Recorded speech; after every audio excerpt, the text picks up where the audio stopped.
রবিবারের বিকেলবেলা মেয়েকে নিয়ে বরকে নিয়ে চলে গেলাম পার্কে।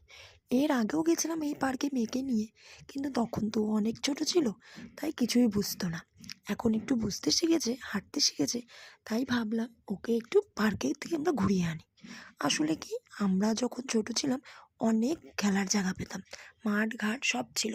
এই পার্কেও কিন্তু আমরা ছোটবেলায় অনেক খেলেছি, কিন্তু এখন তো বাচ্চাদের খুবই সমস্যা হয়, কোনো কিছুই থাকে না খেলার জন্য।